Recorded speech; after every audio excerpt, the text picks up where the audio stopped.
Welcome back, everyone. So, here we are starting with the new chapter now, fifth chapter, the Vedic Age.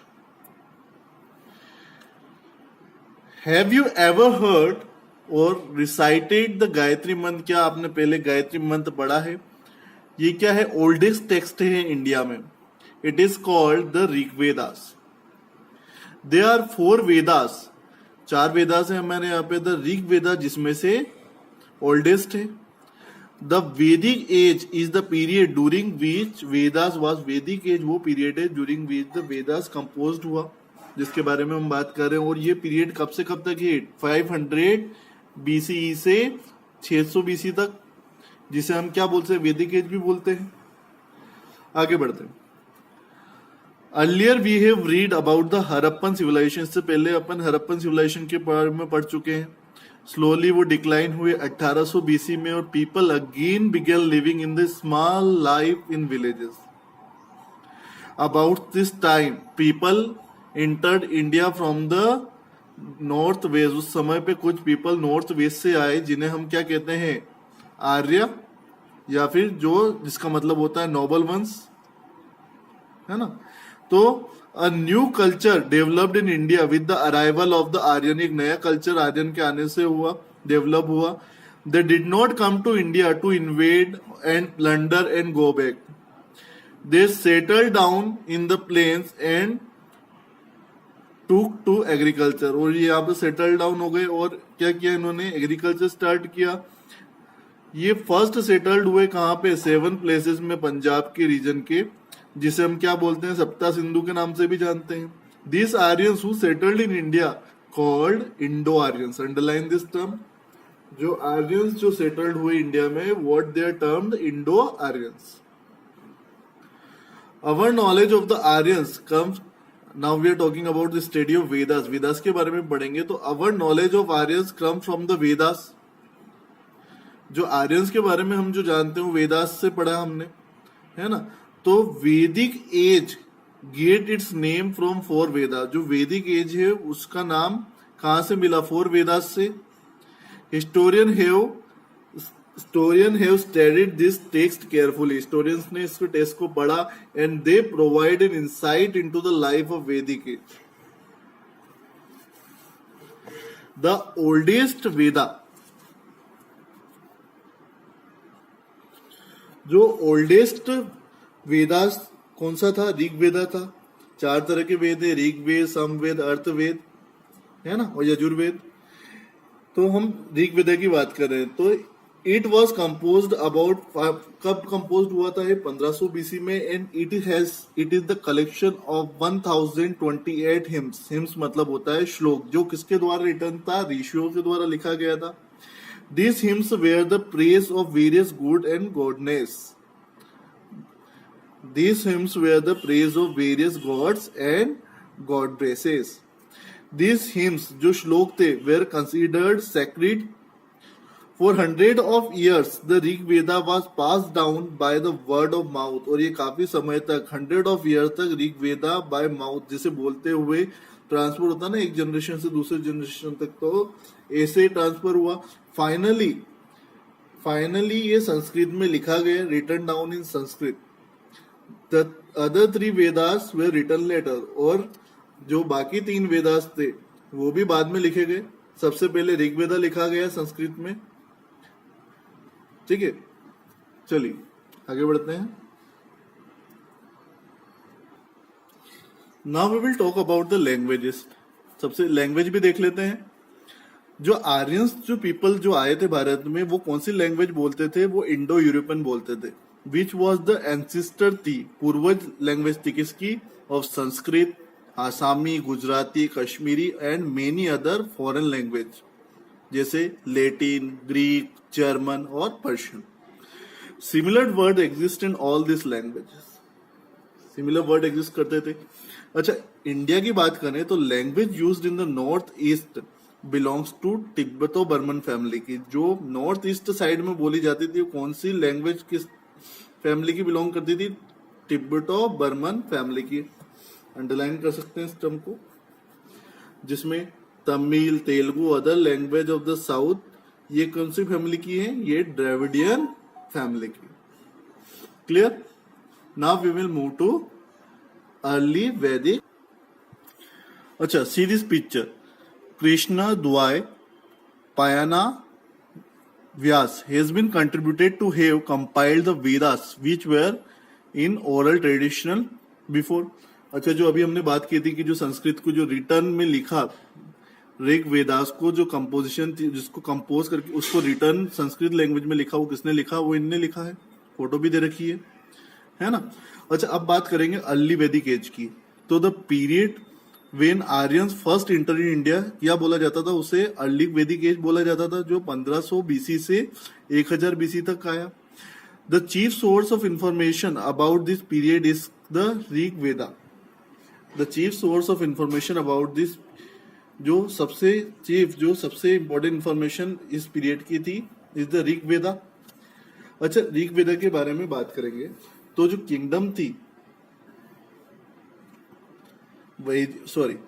Early वैदिक as में political organisation के बारे में बात करेंगे तो kingdoms were tribal in characters. जो किंगडम थी वहां की, वो क्या ट्राइबल्स थी। ट्राइबल्स मतलब आदिवासी थी कैरेक्टर में। अच्छा, द ट्राइबल चीफ वाज राजन, और जो इनका जो चीफ, जो मेन हेड था, उससे क्या बोलते थे? राजन बोला जाता था। वो रूल्ड करता था, नॉट पर रूल वो कोई स्पेसिफिक एरिया पे नहीं किया करता था। His position was not hereditary, मतलब ऐसा नहीं था कि उसका राजा फिर उसके बाद उसका बच्चा राजा बनेगा, ऐसे हेरिडिटी पोजीशन नहीं थी। Did not live in any place and did not collect regular taxes, कहीं एक प्लेस पे भी नहीं रहते थे, वो रेगुलर टैक्स भी ये कलेक्ट नहीं किया करते थे। इनका मेन फंक्शन था कि पीपल्स को प्रोटेक्ट किया जाए और आर्मी को विक्ट्री दिलाई जाए बैटल में। अच्छा, जो बैटल जो लड़ी जाती थी, किसके लिए लड़ी जाती थी? लैंड के लिए, जो कि एसेंशियल होती है किसके लिए? एग्रीकल्चर के लिए और कैटल्स के लिए। He used to receive large part of his body collected in a battle. He used to receive large part of the booty. Booty मतलब क्या होता है? मतलब जो लूट का माल जिसे बोलते हैं ना, उसे हिंदी में बूटी बोला जाता है। BOOTY, बूटी collected in the battle. He was also called गोपाटी, उसे गोपाटी के नाम से भी जाना जाता था, जो इंडिकेट करता था कि जो प्रोटेक्ट करता था और केटल को इंक्रीज करता था। ये मेन रोल रहता था गोपाटी का। He received from a people voluntary offering, और लोग उसे वॉलंटरी मतलब स्वच्छता से ऑफर करते थे, जिसे बलि नाम भी दिया गया, BALI, मतलब वॉलंटरी ऑफरिंग को बलि टर्म दिया गया। The king was not maintained a standing army. The king power was kept in check by assemblies such as Sabha and Samiti. King कोई भी standing army, particular army maintain नहीं करता था। King की जो पावर थी वो किसके द्वारा चेक की जाती थी? असेंबलीज के द्वारा चेक की थी, जैसे सभा और समिति के द्वारा। King dispense his duty with the help of purohit. King dispenses duty with the help of purohit. पुरोहित बोला जाता था रिलीजियस एडवाइजर, जो एडवाइस करता था रिलीजियस मैटर में, और सेनानी जो कि आर्मी चीफ था, है ना। तो जो किंग थे वो king dispenses duties with the help of, मतलब अपनी ड्यूटी निभाता था किसकी हेल्प से? पुरोहित की हेल्प से, जो कि रिलीजियस एडवाइजर था, और सेनानी जो कि आर्मी चीफ था। अगर बात करते हैं इस पीरियड में वैदिक एज की बात करेंगे तो status of women, now we will talk about the status of women. So women जो इस पीरियड में बिल्कुल इक्वल ट्रीटेड की जाती थी and were allowed some choice in the selection of their husband, और हस्बैंड के सिलेक्शन में भी उनको बिल्कुल चॉइस थी, वो जिसको चाहे सिलेक्ट कर सकते थे। दे रिसीव्ड एजुकेशन आल्सो, और उन्हें एजुकेशन भी मिलती थी। Child marriage and Sati does not exist. Child marriage मतलब बचपन में शादी करा देना। सती सिस्टम मतलब मतलब अपने पति के मरने पे दुल्हन को भी जला दिया जाता था सती सिस्टम में, जो उस समय एग्जिस्ट नहीं किया करता था। Widow were not treated badly, मतलब विडो को इक्वल राइट्स थे, उनको बैडली ट्रीट नहीं किया जाता था। और वुमन पार्टिसिपेट भी करती थी, कहाँ पे? सभा में, रितुल्स में, और इवन द चैरियट रेसेस में। ठीक है, आगे बात करते हैं इकोनॉमिक लाइफ की। The Aryans did not have any fix territories, जो आर्यंस थे उनकी कोई फिक्स टेरिटरी नहीं थी. दे मूव, ये क्या एक जगह से दूसरी जगह जाते थे with their cattle and horses. As they began to settle down they began to practice agriculture. जहां पे भी ये सेटल होते थे वहां पे एग्रीकल्चर करते थे. केटल सबसे मोस्ट वैल्यूड प्रोफेशन थी, सबसे जो मेन धंधा जो प्रोफेशन था वो कैटल्स का था. And chief form of the wealth, और पैसे कमाने का भी. Beside agriculture and cattle rearing there were many other profession. अच्छा, एग्रीकल्चर और गाय चराने के अलावा भी वहां पे अदर प्रोफेशन मतलब धंधे थे. People where also engage in trade, people business में भी एंगेज होते थे. अच्छा, हिस्ट्री रिवर्स में बोला गया sheeps were also used by the Vedic early Vedic peoples. The Rig Veda speaks of sheep with 100 rods. Now religious people worship करते थे द फोर्स ऑफ नेचर. मतलब much of Rig Veda is full of prayers for their deities. मतलब विश्वास करते थे प्रभु में. इनके important God's थे जो प्रभु में विश्वास करते, इंद्र देवता, वरुण देवता, सूर्य देवता, विष्णु देवता, वायु और जामा. सम गॉडेसेस वेयर उषा, सावित्री, पृथ्वी, है ना, इनको भी ये देवी मानते थे. Their favour could be won by the sacrifices. They did not make temples और आइडल्स, ये टेम्पल्स का निर्माण नहीं करते थे. दे वर्शिप थ्रू प्रेयर, और ये जो पूजा करते थे बिल्कुल उसकी पूजा कैसे, वर्शिप जैसे प्रेयर गाते हुए पूजा करते थे. और चैंटिंग वैदिक मंत्रस, मतलब श्लोक बोल के इस तरीके से ये पूजा करते थे.